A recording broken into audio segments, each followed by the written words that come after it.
We're off for an absolutely fabulous detour to London to support our friend Sacha Dench, and we hope we don't get waylaid by a Bond villain or an Avenger.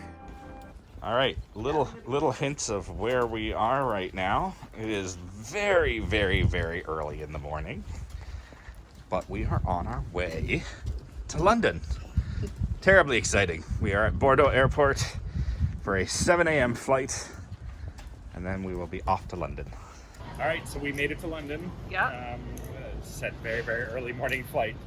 But we're doing all right, and it's my birthday today. So. It's your birthday. Happy birthday to you. Yeah, it's kind of exciting to be in London for my birthday, and I have decided for my birthday that there is going to be dessert with every meal. So I think that is appropriate. Probably we should have tea in the middle as well, and sure. dessert with that. Yeah, wash it down.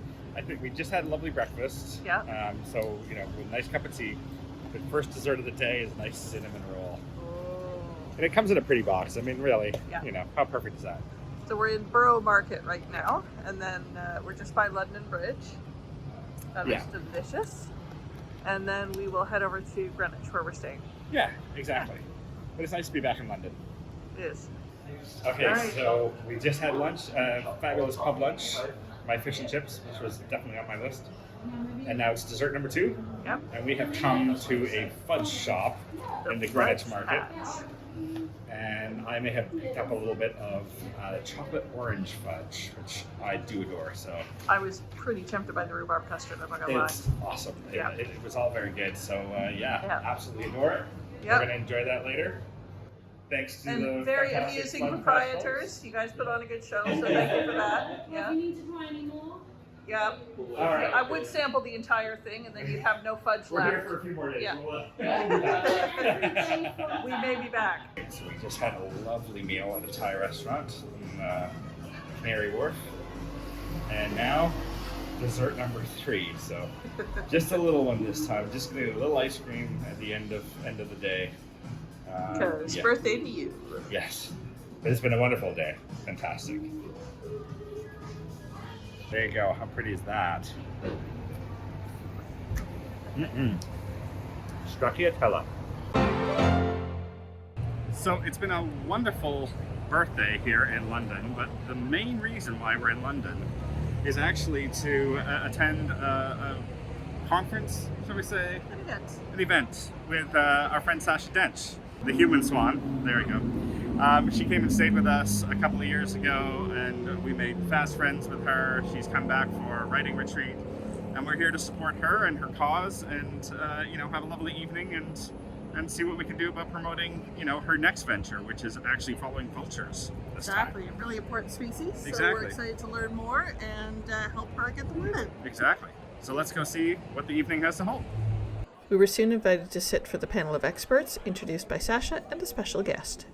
So first of all, a lot of people said after taking on swans and as the ospreys and projects, those who are well loved don't follow with the vultures because while scientists think they're really cool, the public less so, and businesses will never turn up. I am so thrilled and so proud to be here. I'm seldom invited into very grand buildings. Sometimes I go to big buildings like theatre buildings and I mix with culture vultures. But tonight I'm mixing with, I hope, vultures. Animals that we think is dirty. What is it? How can we change people's ideas about vultures? Because it's always used as a term of criticism, he's a vulture. Yeah, I mean, absolutely, I agree with you. Vultures are the opposite to dirty. They're the animals that clean the environment, and they do so incredibly effectively. They're a breeding program for vultures to try and have a safety net and collect vultures from the wild and breed them. To educate. And wouldn't it be brilliant if, getting back to John Elkinson's certain piece, wouldn't it be brilliant if the World Wildlife Fund changed it to a vulture rather than a panda, and actually made the point that this is a really, really important species. Yeah. After the panel of speakers, there was a chat about vultures in our culture, which included a live illustration by Brian Froud, who some of you might know as the conceptual designer behind Jim Henson films, including The Dark Crystal. So he and Joanna had a lovely little conversation, and he did a live illustration trying to incorporate some of the ideas of Patsy into the illustration. Meanwhile, the puppet from the Dark Crystal was wandering around and we could interact with it, which was really pretty cool. There's something about something we do in all our lives. Some of us drive cars very easily, we don't even have to think about it. Isn't that sensational? Tell me about how you structured this, and it's got nostrils, hasn't it? There's a nostril as well.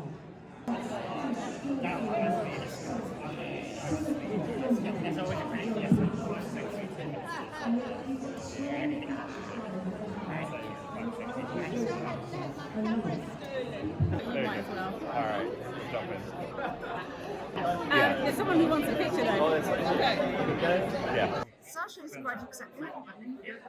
Sacha is quite accepting.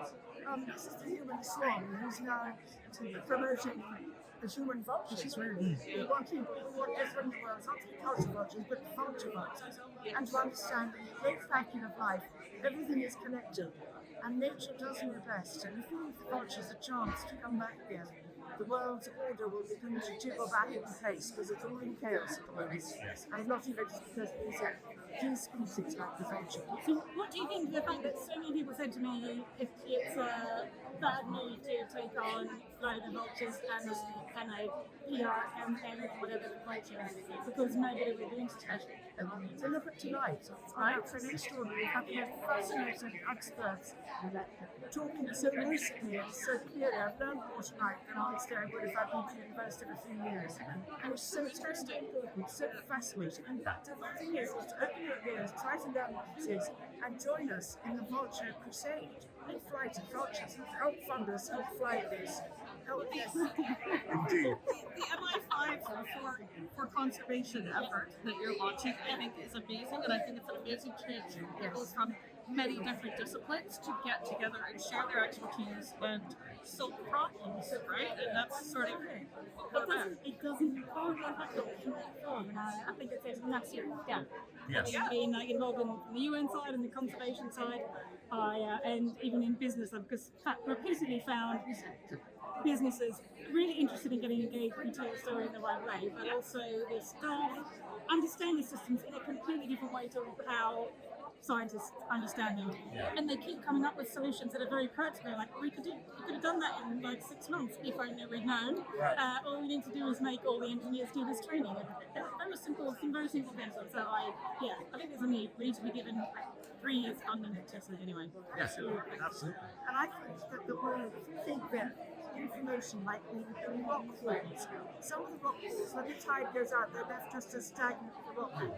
So we need to connect all the rock pools. So when this tide comes in and tide goes out, everything flows between us. So we mustn't have barriers between money, between conservation. You said that's together. I love that message. Thank you very much. Very kind. Thank you. To donate or find out how to get your company involved, go to the Conservation Without Borders website. Also, you can support Sacha for free by following along on their vlog. When we lived in Fergus, I had the chance to meet author Elizabeth May, who is based in Scotland. She happened to be doing an event in London, so we attended this panel of sci-fi and fantasy authors promoting their books. Elizabeth's book, To Cage a God, is an Imperial Russia-inspired romantic fantasy. The panel was really interesting, and there were clearly a lot of fans in attendance, so if you're a friend or into sci-fi and fantasy, please check these out. I started reading To Cage a God on the flight home, and I can't wait to pick it up again after I'm done sewing my wedding dress.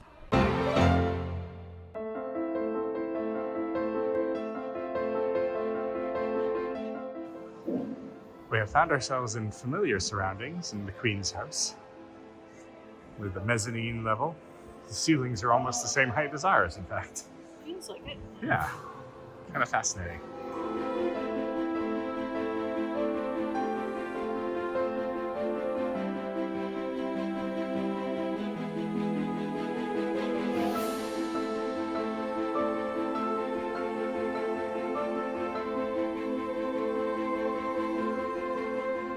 Okay, so they have got a fancy marble floor as well. I think their marble floor is maybe a little bit fancier than ours. A little bit fancier.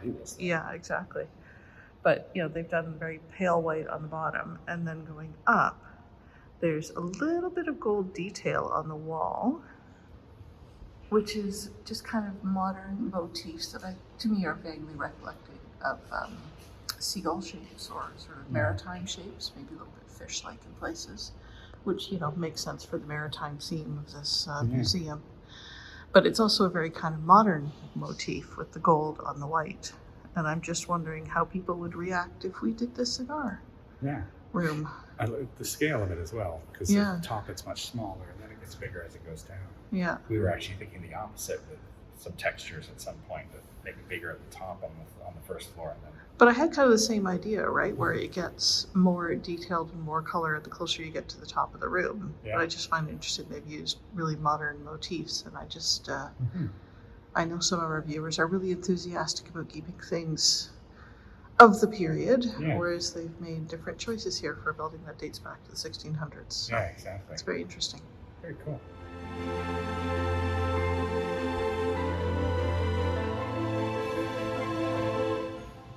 Also, you know us, big fans of color. We've chosen a nice bright blue to put against the white of the tulip staircase.